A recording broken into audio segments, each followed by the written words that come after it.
Smart marketers know that it's easier to keep a customer than to go find a new one. And especially when it comes to marketing your restaurant, retention beats acquisition every single time. And in our restaurants, there is one tool that stands above everything else, and it's virtually free to use. So I'm going to talk to you about what that is, how to leverage it, how to grow it to get the most for your business. All of that on today's video.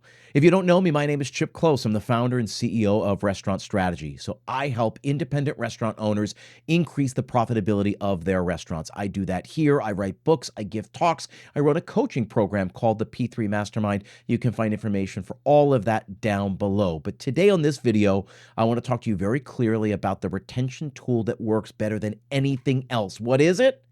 It's email. Email is the preferred mode of communication between consumers and the brands they support. And guess what? If you run a business, if you have a restaurant, you have a brand. So consumers want to hear from you, and that is the preferred mode of communication. So the biggest question then is, how are you growing your list? How are you leveraging that list? How are you measuring the effectiveness of your list? Let's get into all of that. Right off the bat, I want to say that when I talk to smart marketers, people who are way more accomplished than me, over and over and over again, the answer I get when I say, what's the most important metric when it comes to marketing your restaurant?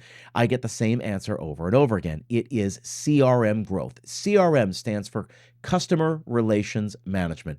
That is a tool, any sort of tool that collects customer data, customer information. So name, email, phone number. That is a CRM platform where you can get to know your people and get to know their dining habits, their reading habits, what emails they open, what they click on, and all of that. So that can be MailChimp, that can be Constant Contact, that can be the tools within Toast or Pop Menu or any other of hundreds of tools out there. It almost doesn't matter what tool you use, just so long as you do use a tool. So CRM growth, list growth is the number one metric that the smartest restaurant marketers I know tell me to watch, right? So right off the bat, you have to know what your baseline is. How many people can you contact right now? If I say, hey, send an email about some promotion tomorrow, how many people can you send that to? So you have to know that. Then you have to know what are all your capture points and how many emails you're growing every single month. There are a couple of main capture points that I want to walk you through because you're probably already collecting email addresses without even realizing it. If you take reservations, you are collecting reservations through your online portal, through OpenTable or Resi or Talk. You have access to all of those. So either you can connect them to your CRM with a tool like Zapier, or you can manually dump all of those emails over into your CRM tool. So your reservations management tool is collecting email addresses. If you take online orders on your own website, you are absolutely, naturally, organically collecting email addresses because everybody who places an order has to share their email address. So your reservation system, your online ordering system. If you offer Wi-Fi in your restaurant, you should be offering gated Wi-Fi. So make it free, but they got to put in their email address to access it. Guess what? Starbucks does it. The lounges and the airports do it. Just have them do that. So instead of having a sign on the wall or having people pull servers aside and say, hey, what's the Wi-Fi password? Make it really, really easy and say, restaurant XYZ guest. So people will click on it, and then a pop-up will come. You'll see there's all kinds of different tools. We like to use VivaSpot, VivaSpot. It's an incredible tool. It's like $19 a month, super cheap, and it does the deal, right? So reservations, online orders, your gated Wi-Fi, because if you're offering free Wi-Fi, make it free. Just make it gated so you can be collecting people's data. You should be running meta ads, right? Like running some sort of promotion that says, get $10 off your first visit. They click on the ad, it takes them to a landing page.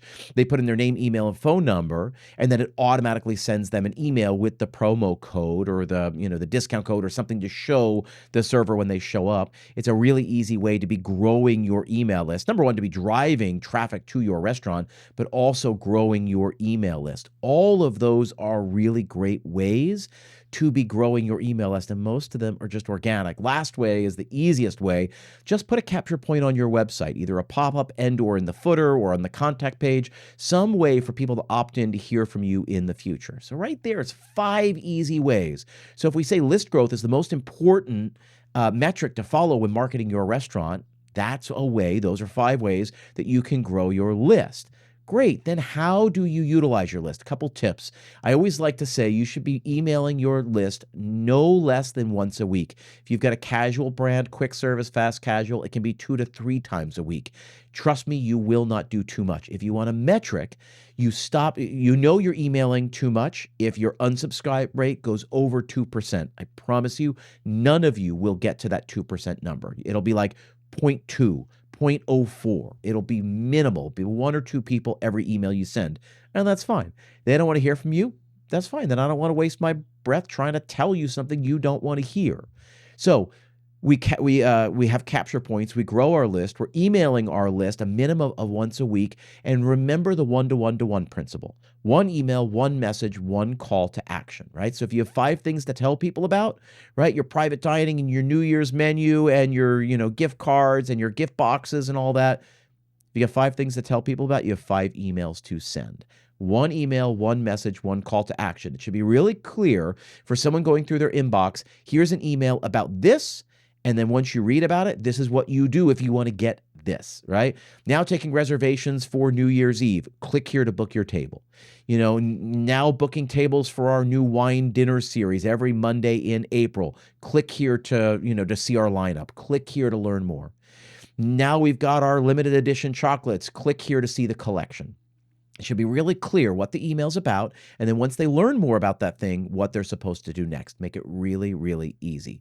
So send an email at least once a week. Casual brands can do 2 or 3. And remember the one-to-one-to-one principle. If you want a cheat code, send your emails between 10 and 12 in the morning or between 3 and 5 in the afternoon. You can test all different times, but I've done this a lot, and I find that right before meal periods are a particularly good time because it's when people are starting to get hungry. It's a good time for them to hear about from a restaurant brand.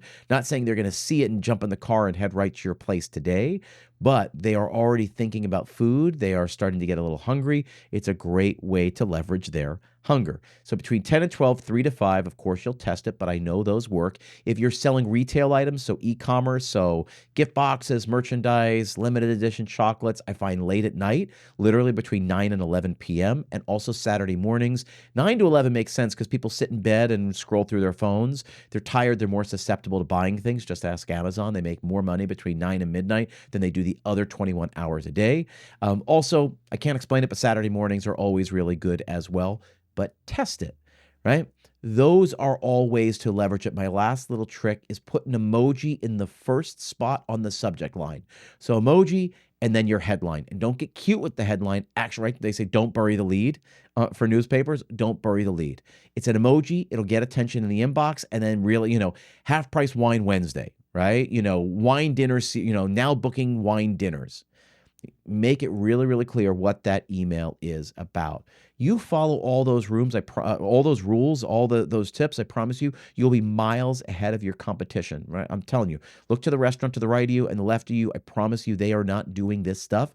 You shut up in this channel. You watch this video to try to learn how to improve your marketing. Number one way you can improve your marketing is by leveraging your email marketing tool. And guess what?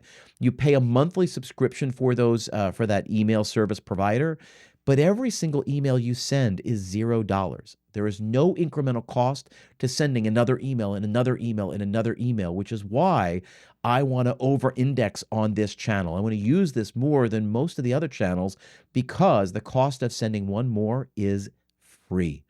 That's it, guys. Appreciate you being here. Again, if you want to learn more about any of the stuff I do, the books I wrote, the talks I give, the coaching program I run, all of that is below. If you haven't subscribed to the channel, make sure to go down, do that, ring the bell, hit the bell so you'll be notified every time there's a new video. And I will see you back here for the next one.